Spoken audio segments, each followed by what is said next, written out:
Oke, bismillahirrahmanirrahim. Assalamualaikum warahmatullahi wabarakatuh. Ya, alhamdulillahirabbil alamin. Assalatu wassalamu ala asrofil anbiya'i wal mursalin sayyidina Muhammadin wa ala alihi washabihi ajmain. Amma ba'du. Ya, untuk hari ini izinkan saya untuk mempresentasikan mengenai materi psikologi kognitif pada bab pemecahan masalah.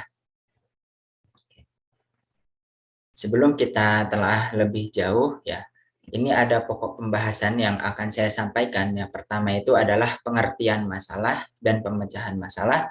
Kemudian ada jenis-jenis masalah, tahapan pemecahan masalah, teknik pemecahan masalah, dan ada yang terakhir itu mengenai beberapa teori tentang pemecahan masalah.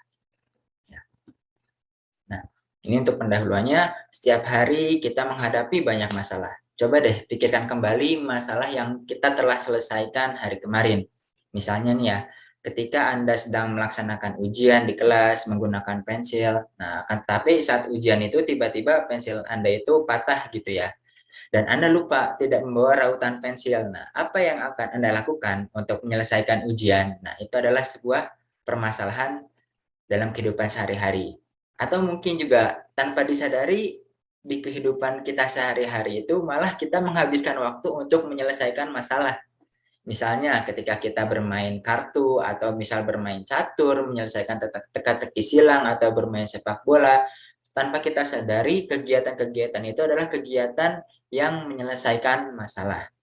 Nah, para ahli terdahulu telah mencoba mendalami bagaimana cara manusia untuk menyelesaikan masalah.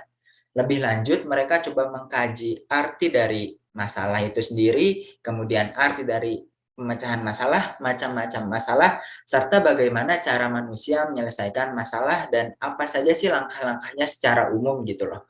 Nah, semua itu akan kita bahas dalam bagian ini. Ya, oke. Yang pertama kita mulai dari apa itu sebenarnya masalah dan apa sih pemecahan masalah itu? Oke. Nah, masalah kalau menurut Kamus Bahasa Indonesia ya adalah kesenjangan antara harapan dan kenyataan. Nah, menurut salah satu buku yang saya ambil, menurut Goldstein, masalah adalah sebuah kondisi adanya kendala antara kondisi sekarang dan apa yang diharapkan, dan kita tidak tahu bagaimana cara menyelesaikan kendala tersebut. Gitu.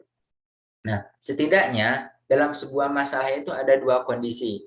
Yang pertama itu kondisi awal, atau bisa disebut juga kondisi sekarang ya, initial state, dan juga kondisi tujuan atau goal state. Nah, ketidakmampuan membentuk kondisi awal menuju kondisi tujuan itu yang disebut sebagai sebuah masalah. Nah, kalau itu masalah, apa bedanya dengan bukan masalah? Gini ya, misal kita ada di initial state dan kita juga tahu gitu cara mencapai kondisi tujuan. Nah, kalau misalnya kita tahu caranya, itu bukan masalah. Misal gini ya, contoh, ketika Anda lapar di rumah, itu kan sebuah masalah. Ya, sebuah masalah, kita tahu kondisi kita sekarang itu lapar dan kondisi tujuan kita adalah kenyang gitu kan. Nah, kalau kita tahu cara menyelesaikan dari lapar menuju kenyang, dari kondisi sekarang menuju kondisi tujuan, dan itu kita tahu caranya, itu bukan masalah. Jadi Anda bisa membuka kulkas untuk mengambil makanan. Jadi dari initial state ke goal state-nya itu langsung aja gitu. Bisa kita selesaikan. Nah, tapi apa yang menurut kita bukan masalah bisa jadi masalah untuk orang lain gitu. Misal mengenai tadi Anda membuka kulkas untuk mengambil makanan karena Anda lapar. Mungkin bagi kita itu mudah, tapi itu akan menjadi sebuah masalah jika yang melakukan adalah anak kecil. Kalau misalnya anak kecilnya lapar, dia bingung cara bagaimana buka kulkas, mengambil makanan di kulkas agar tidak semuanya tumpah, dan sebagainya. Jadi dengan demikian masalah ini bersifat subjektif. Jadi mungkin bagi kita itu masalah, tapi bagi orang lain belum tentu masalah gitu ya. Oke. Kemudian mengenai pemecahan masalah. Apa itu pemecahan masalah? Kalau tadi masalah dijelaskan ada goal state, ada initial state atau kondisi awal dan kondisi tujuan, maka pemecahan masalah adalah sebuah pemikiran yang terarah secara langsung untuk menemukan solusi atau jalan keluar pada suatu masalah.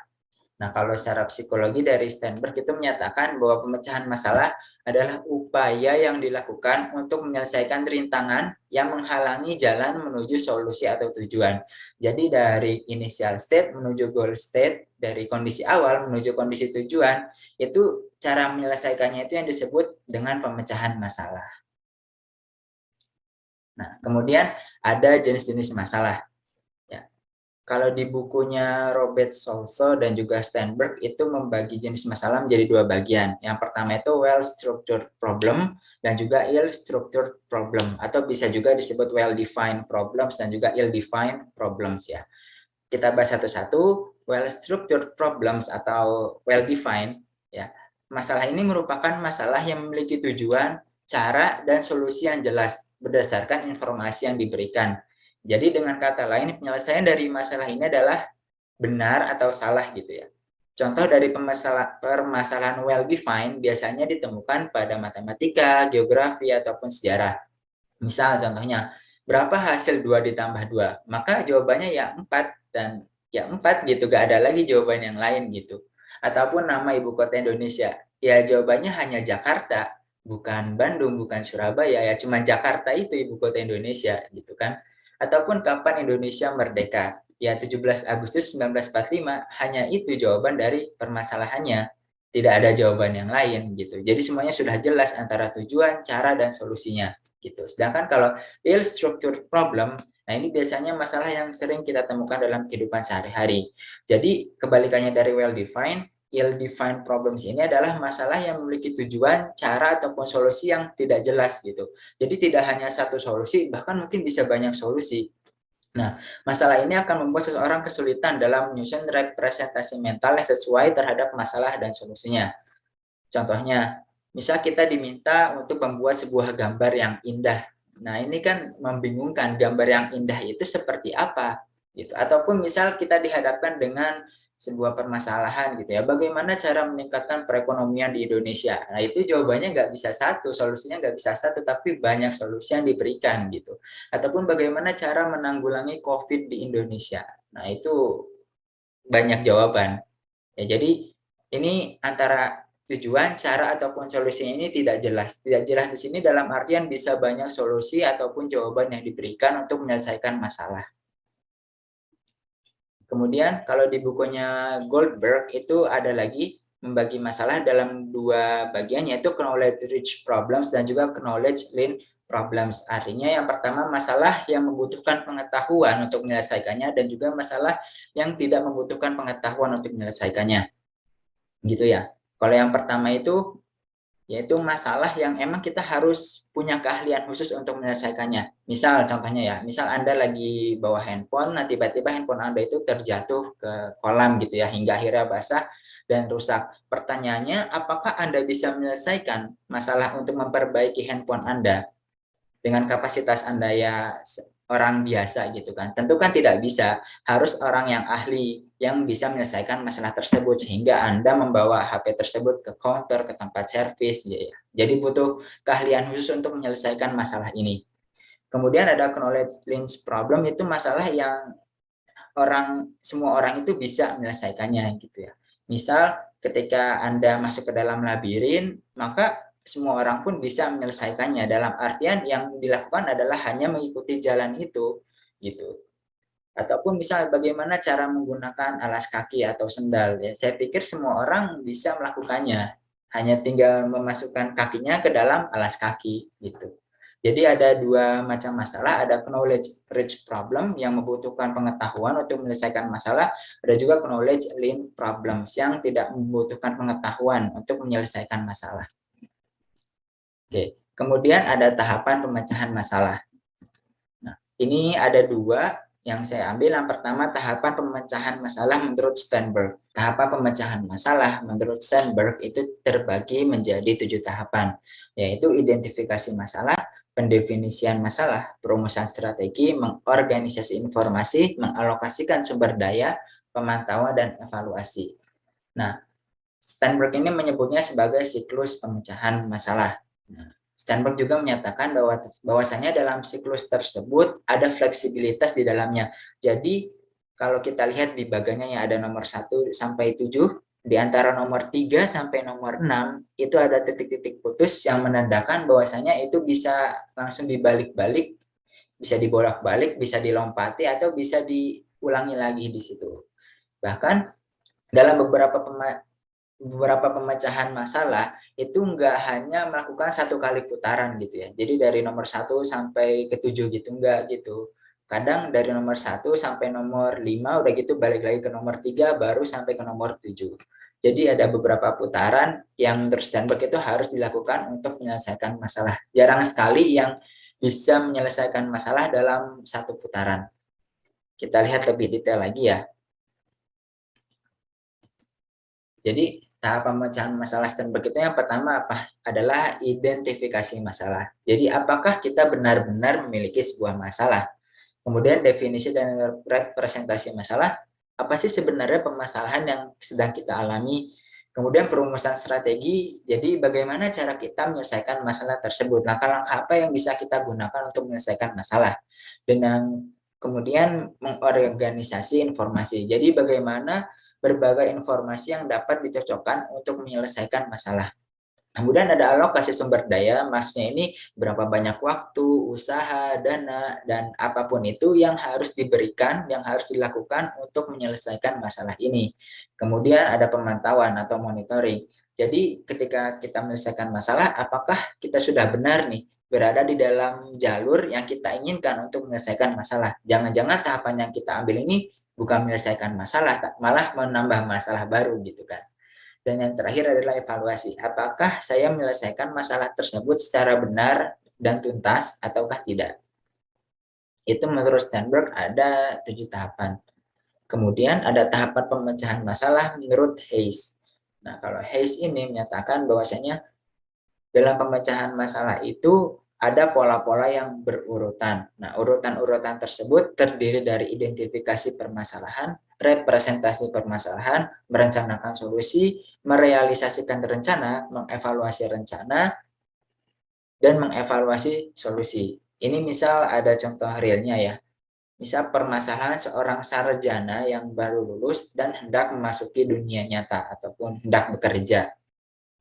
Kalau kita menggunakan tahapan pemecahan masalah Hayes, ya ada 6 tahapan. Jadi pada tindakan yang mengidentifikasi permasalahan, jadi detailnya adalah bulan Desember saya akan lulus dari perkuliahan. Nah, ini adalah akhir dari satu tahapan dalam hidup saya dan ini waktunya saya berkembang. Jadi identifikasi masalahnya pertama saya akan lulus dari perkuliahan dan setelah ini saya akan menjalani kehidupan yang baru. Kemudian tindakan selanjutnya adalah representasi masalah. Jadi apa yang akan terjadi setelah saya lulus dari perkuliahan, yaitu saya akan menjadi pengangguran dan tidak mempunyai pendapatan. Oleh karena itu saya harus mempunyai pekerjaan. Jadi initial state-nya adalah saya menjadi pengangguran dan goal state-nya adalah saya harus mempunyai pekerjaan. Pada akhirnya tahapan selanjutnya adalah merencanakan sebuah solusi. Maka saya akan melihat lowongan pekerjaan, membuat lamaran pekerjaan, kemudian meminta pendapat dari teman dan keluarga mengenai lamaran pekerjaan yang saya ambil. Kemudian saya merealisasikan rencana, yaitu saya akan membuat janji dengan perusahaan yang tertarik kepada saya. Saya akan diwawancarai oleh mereka. Kemudian mengevaluasi rencana. Nah, kemudian saya akan mempertimbangkan setiap penawaran dari perusahaan yang sesuai dengan kebutuhan dan keinginan saya. Jadi misal ketika diwawancara, saya akan buat keputusan mengenai penawaran gaji, adanya asuransi, kemudian waktu cuti untuk bekerja, dan sebagainya. Dan yang terakhir, mengevaluasi dari solusi, yaitu saya akan merefleksikan proses pemecahan masalah ini dan akan menggunakan cara ini untuk pemecahan masalah di masa depan. Misal suatu saat di masa depan saya di PHK, maka saya akan mencari pekerjaan dengan tahapan-tahapan seperti yang saya lakukan dahulu. Gitu. Jadi solusi dari ini tuh dievaluasi dan mungkin bisa jadi diperbaiki ataupun sama diikuti kembali. Kemudian ada teknik pemecahan masalah. Ya. Jadi untuk pemecahan masalah yang dibahas di bukunya Robert Solso ataupun Steinberg lebih ke pemecahan masalah yang well defined, yang terdefinisi dengan jelas. Ya. Jadi salah satu metode yang digunakan untuk menyelesaikan masalah yang bersifat well defined adalah dengan simulasi komputer. Sehingga komputer sendiri itu perlu memandang dua keadaan, yaitu keadaan permasalahan awal atau initial state dan juga keadaan tujuan atau goal state yang berada pada ruang masalah atau problem space. Nah, menurut Sternberg, ruang masalah adalah semesta dari semua kemungkinan tindakan yang dapat diterapkan untuk memecahkan masalah, termasuk pembatas-pembatas atau rintangan-rintangan apapun yang berlaku untuk solusi dari suatu permasalahan. Oke, dari pemecahan well-defined ini terdiri dari dua cara. Yang pertama itu menggunakan algoritma.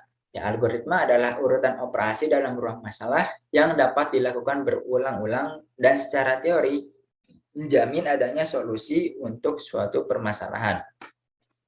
Ya, secara umum algoritma ini akan terus berlanjut sampai didapatkan kondisi yang diinginkan atau solusi pada suatu program. Nah, penggunaan algoritma biasanya ya akan mudah dilakukan menggunakan bantuan program komputasi. Nah, ciri-ciri penyelesaian dengan algoritma adalah cara yang dilakukan membutuhkan waktu yang panjang, yang lama prosesnya, tapi ada jaminan bahwasanya ada hasil yang ditemukan secara tepat. Ini misal kalau contoh dalam penyelesaian matematika ya, seperti berapa hasil dari persamaan 2x ditambah 7 sama dengan 13. Ataupun berapa banyak bilangan prima dari 1 sampai 1000. Nah, cara-cara ini akan lebih efektif dan tepat apabila dilakukan secara algoritma.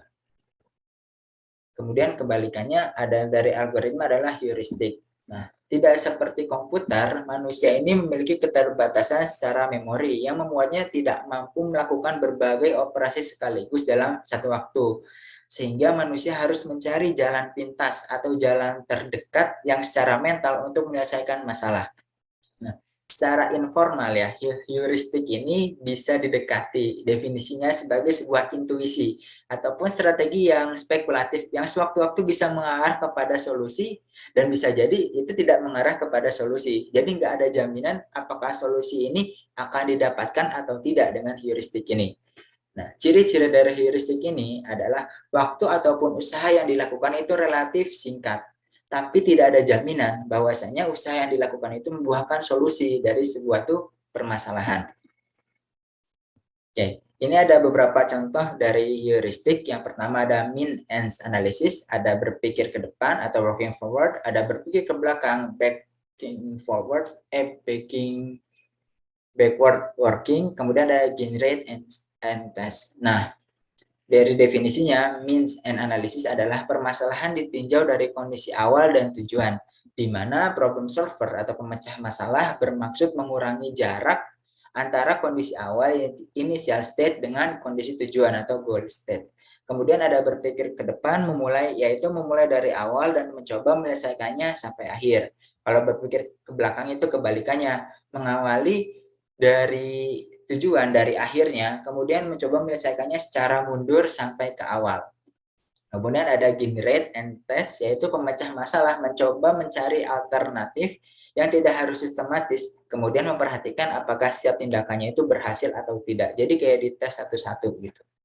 Ini contoh permasalahannya ya. Misal kita akan melakukan perjalanan dari UIN Malang menuju Bromo. Kalau menggunakan mean and analysis, maka kita akan mencoba buka Google Map dan kita mencari jalur yang paling dekat antara UIN Malang ke Bromo. Jadi ya mau lewat Pasuruan atau misal mau lewat Probolinggo, kita cari jalur yang paling dekat. Kemudian kalau berpikir ke depan, yaitu jadi kita itu mencoba mencari rute mana saja sih yang memungkinkan digunakan dari UIN Malang ke Bromo. Jadi kita baca Google Map-nya itu ya. Kalau yang saya pahami itu dari UIN Malang dulu. Oh, dari UIN Malang ini bisa lewat Pasuruan. Oh, bisa lewat Probolinggo misal. Atau bisa lewat jalur lain.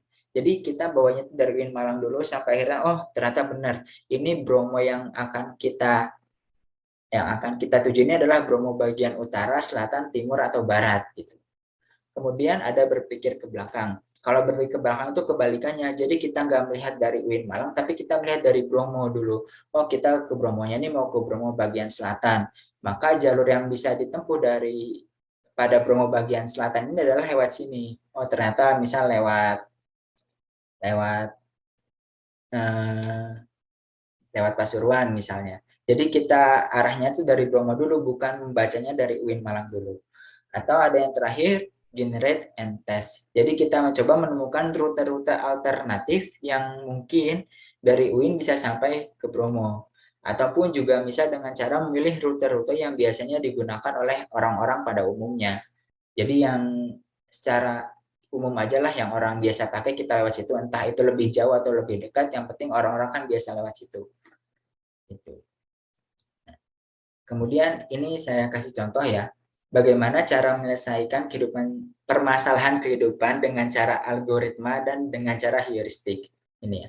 Misal Anda baru pulang bekerja dari sore hari dan menuju ke rumah. Nah, kemudian setelah di rumah di malam harinya ini Anda hendak pergi ke supermarket. Tapi ketika hendak pergi ke supermarket, Anda lupa nih menaruh kunci motor Anda. Aduh, kunci motor di mana ya? Ini gimana saya mau ke supermarket, kunci motornya nggak ada gitu. Apa yang akan Anda lakukan? Nah, ini sering banget nih ya. Kita menaruh sesuatu yang lupa. Nah, kalau misalnya kita menyelesaikan permasalahan ini dengan cara algoritma, maka kita akan mencari di seluruh ruangan. Mulai dari di kamar tidur, di ruang tamu, di kamar mandi, di dapur, di teras, bahkan di halaman belakang, semua ruangan akan kita telisiki satu-satu. Kita selidiki satu-satu, kita cari. Memang cara ini akan lama, butuh waktu yang lama, tapi ada jaminan bahwasanya kunci itu akan ditemukan. Solusi itu akan dapat. Ya, itu cara algoritmik. Ya emang lama emang. Ataupun cara secara heuristik. Nah, secara heuristik ini kita nggak perlu nyari ke semua ruangan. Kita cukup berpikir dulu, kita mengingat aktivitas apa sih yang kita lakukan setelah pulang dari bekerja sampai kita mau ke supermarket, aktivitas apa saja sih? Oh, misal aktivitasnya saya menonton TV, mengganti baju, dan sebagainya. Maka kita akan mencari kemungkinan-kemungkinan solusi yang bisa didapatkan untuk menemukan kunci itu. Misal kita akan mencari di saku baju, di kantong celana, ataupun misal kita cari di tas, di ruang tamu. Jadi kita nggak mencari harus ke semua ruangan mulai dari dapur, kamar mandi, enggak. Kita cukup mencari titik-titik yang kemungkinan oh ini ada solusi. Cara ini akan lebih cepat dibandingkan dengan cara algoritmik. Tapi kan tidak ada jaminan bahwasanya di kantong di kantong baju ini ada kuncinya, di ruang tamu ini ada kuncinya, kan belum tentu. Jadi ada dua cara, yaitu cara algoritmik, ya tadi dengan caranya itu lebih panjang, lebih lama, tapi ada jaminan mendapatkan solusi, ataupun secara heuristik. Jadi caranya lebih kayak cara-cara alternatif, tapi tidak ada jaminan bahwasanya itu ada solusinya. Kemudian ada pemecahan masalah isomorfis. Nah, ini ya kadang-kadang ada beberapa masalah itu yang bersifat isomorfis, yaitu secara struktur formal penyelesaiannya itu sama, tapi hanya elemen-elemennya aja yang berbeda gitu ya. Ini biasanya masalah-masalah isomorfis ini digunakan dalam dunia pendidikan. Misalnya dalam soal matematika, kan seringkali tuh guru memberikan soal-soal yang secara penyelesaiannya itu sama, tapi hanya beda angkanya doang. Itu beda variabelnya doang diganti-ganti. Padahal cara penyelesaiannya itu sama antara soal pertama dan soal kedua. Nah, masalah-masalah itu disebut sebagai masalah yang isomorfis.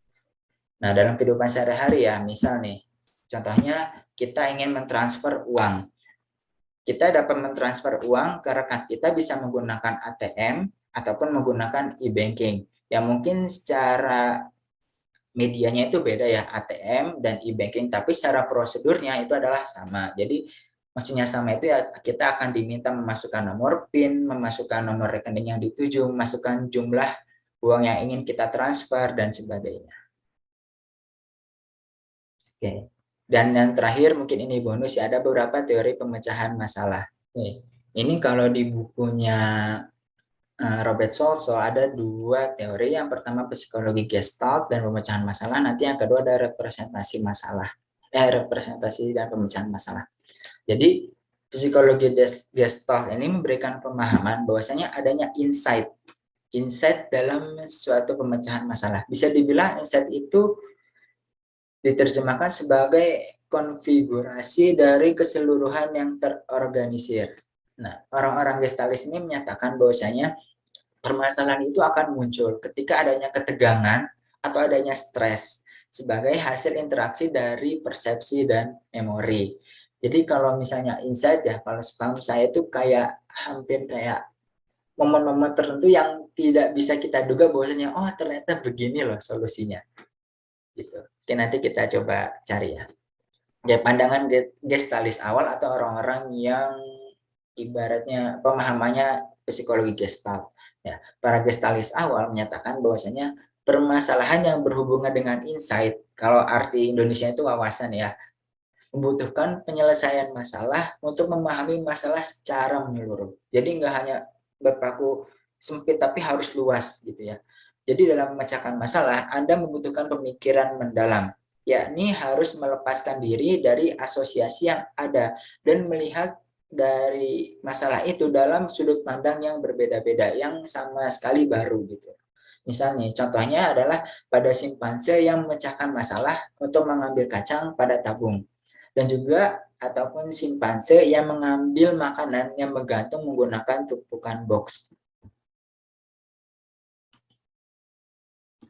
Oke, ini percobaan yang dilakukan oleh para gestalis awal. Jadi yaitu ada simpanse ya yang di dalam satu ruangan, kemudian diberikan pisang di atasnya yang menggantung. Nah, permasalahannya adalah bagaimana cara simpanse itu bisa mengambil makanan gitu kan.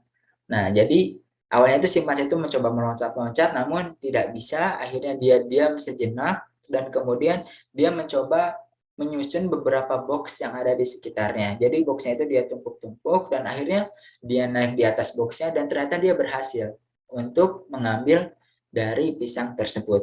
Oke, misalnya ada contoh yang satunya lagi ya dalam bentuk video.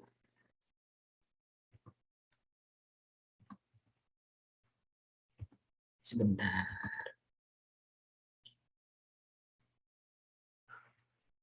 At the Max Planck Institute for Anthropology in Leipzig, Germany, psychologist Joseph Cole places a peanut inside a clear tube.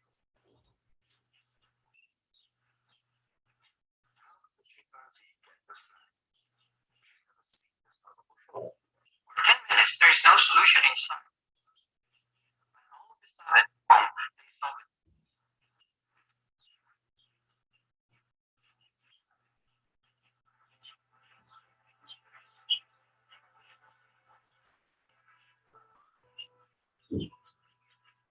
They have to understand that they can use the water as a tool.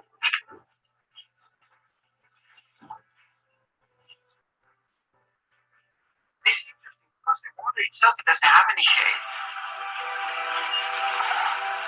Using water as a tool seems like something we would do on a good day.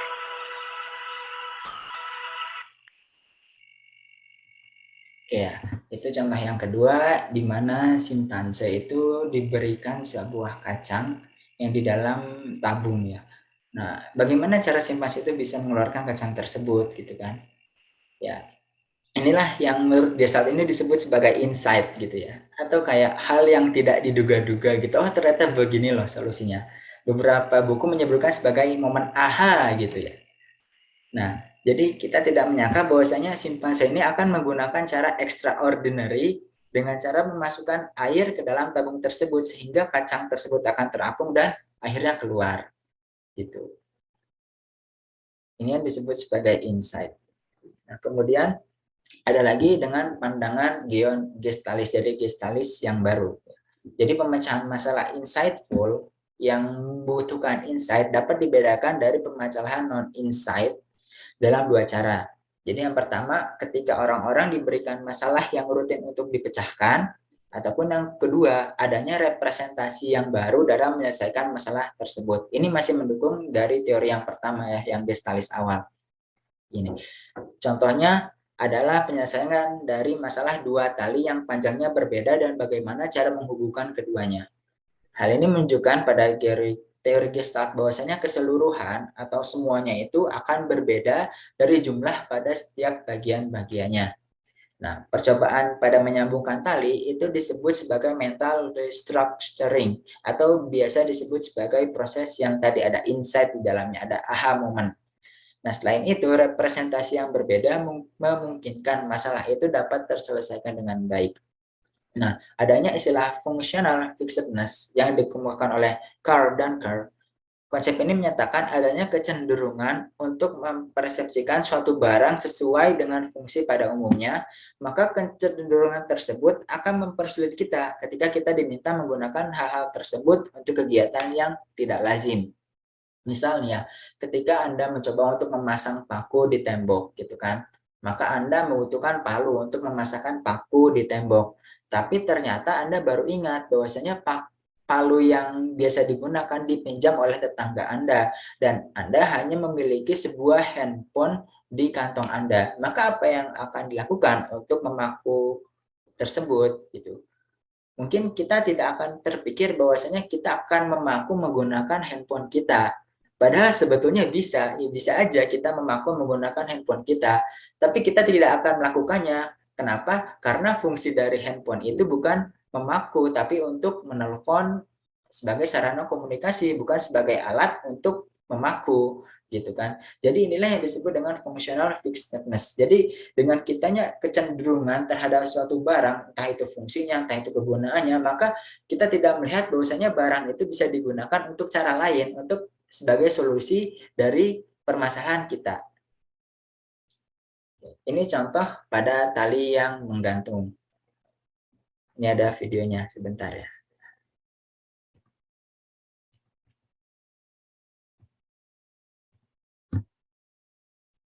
You can take this test right from your living room. It's a simple game, really. All you have to do is tie two ropes together. The problem is these two ropes don't easily reach each other. So that's going to require you to come up with a creative solution. You have a chair, a paint can, and a pair of pliers that you can use to solve this problem.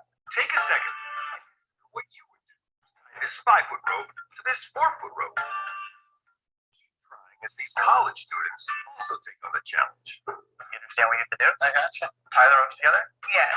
You can't reach both ropes from the floor, but simply standing on the chair won't help. You're going to have to get creative. I'm going to tie the chair. Okay. Possible? Sure, it can be done. It's not going to work. Do you feel like giving up too? Well, before you do, let's find out what might be standing in your way. When you're trying to think of uses for the objects in a room, you have a hard time thinking of a use that you haven't encountered in your lifetime. You're not born knowing what a paint can is, but over time, you form associations, such as what a paint can looks like and how it works.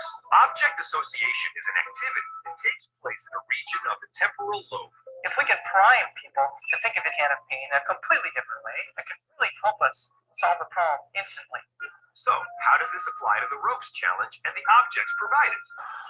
First, you have to add weight to one rope to create a pendulum. What can you use for weight? Here's where that creative thinking comes in handy. You got very close. You're very close. Swing the paint can pendulum. Then, while holding onto the other rope, stand on the chair and catch the pendulum as it swings in your direction. With the ends of the ropes now in close proximity, you can release the paint can and tie the ropes. Yeah! You got it. Yeah! Did it! Good job! That was not easy. Have you ever used a paint can as pendulum before? No, I have not. Is it the first time? Yes, it is. I need to get in the gym. I did it! Yes! Congratulations on completing the Total Mental Fitness Challenge. The two ropes problem required your concentration to slow down and take in the details, and your mental flexibility to stretch and find a creative solution. Ya. Jadi permasalahan dua tali ini, ada dua tali yang panjangnya berbeda, yang saat itu 5 meter, yang saat itu 4 meter. Bagaimana cara menghubungkan kedua tali tersebut gitu. Kalau kita menghubungkannya secara langsung itu nggak akan bisa, akan sulit bagi kita. Bahkan ketika orang tadi sudah naik ke kursi pun tetap tidak bisa menyatukannya, maka butuh cara lain, yaitu dengan cara membuat sebuah ayunan atau pendulum hingga salah satu tali itu berada pada posisi yang dekat dengan tali satunya, dan kemudian kita mencoba untuk mengaitkan kedua tali tersebut. Ya, ini yang disebut sebagai functional fixedness dan juga sebagai representasi dari suatu permasalahan dengan cara lain. Ini menurut pandangan para gestalis. Tapi pandangan gestalis ini ternyata masih belum memecahkan masalah. Bagaimana sebetulnya representasi permasalahan itu bisa terpecahkan secara detail gitu. Maka para psikolog kognitif mencoba mendefinisikan lebih detail mengenai proses kognitif dalam representasi internal. Nah, baru-baru ini ada penelitian yang mampu mendefinisikan struktur kognitif secara sistematis yang dihubungkan dengan aktivitas pemecahan masalah. Ini masih menyambung atau menjabarkan dari prinsip-prinsip psikologi Gestalt ya. Jadi mekanisme yang dilakukan adalah dengan mengubah representasi permasalahan dan juga merelaksasi kendala-kendala atau halangan-halangan yang ada.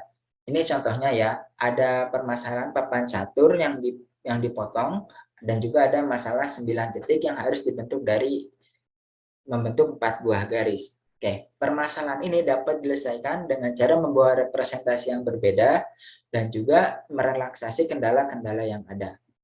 Ini misal contoh permasalahan papan catur ya. Misalnya diberikan sebuah papan catur dengan ukuran 8 kali 8 atau 64 kotak ya. Kemudian pada kedua ujung papan catur itu dipotong.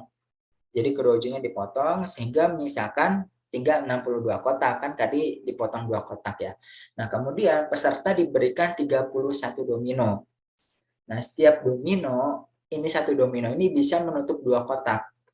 Ya kan? Nah, karena tinggal tersisa 62 kotak, kemudian peserta diberikan 31 domino, maka harusnya setiap domino kan bisa menutup 2 kotak, berarti kalau 31 domino akan bisa menutup 62 kotak catur. Nah, pertanyaannya apakah benar nih 31 domino ini bisa menutup ke 62 kotak catur tersebut gitu. Nah, maka jawaban untuk permasalahan ini adalah ke 31 domino itu tidak akan bisa menutup 62 kotak catur tersebut. Misalnya pada gambar yang bawah kiri kita coba menutup papan catur itu dengan domino sebanyak 31. Maka akan ada di kondisi di mana domino ini tidak akan bisa menutup semua papan catur ini gitu. Jadi misal ketika kita memasang domino di sini, maka ini akan menyisakan satu. Kan tidak mungkin, ataupun kita menutup domino semua yang di horizontal ini, maka akan menyisakan satu. Sehingga tidak mungkin 31 domino itu akan menutup ke semua papan catur itu. Ini kalau misalnya penjelasan detailnya ya, kan pada sebuah domino akan menutup 2 kotak. Nah, 2 kotak ini adalah satu kotak hitam dan satu kotak putih. Pastinya seperti itu kan dalam catur. Kemudian 31 domino mungkin akan menutup 62 kotak. Yaitu 31 kotak hitam dan 31 kotak putih. Nah, sementara pada papan catur terdiri dari 64 kotak, yaitu 32 putih dan 32 hitam kan pada awalnya.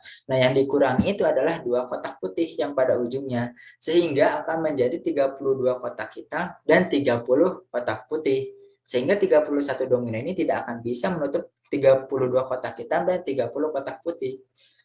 Jadi kesimpulannya tidak akan ada solusi dari permasalahan tersebut. Nah, ataupun kalau misalnya cara representasi lain yang ditemukan adalah dengan cara mengubah ukuran papan caturnya dari 8 kali 8 menjadi 2 kali 2 sehingga menyisakan gambar seperti yang di kanan. Nah, karena dua kotak itu dipotong yang bagian putih, maka hanya menyisakan 2 titik hitam ini, 2 kotak hitam ini. Nah, pertanyaannya kan satu domino ini tidak akan bisa menutup 2 kotak hitam dengan posisi seperti itu. Sehingga tidak akan mungkin bahwasanya masalah ini akan terselesaikan. Oke. Ataupun misal dengan cara permasalahan 9 titik. Ya, misalkan Anda diberikan 9 titik yang terdiri dari 3 kolom titik dan 3 baris titik.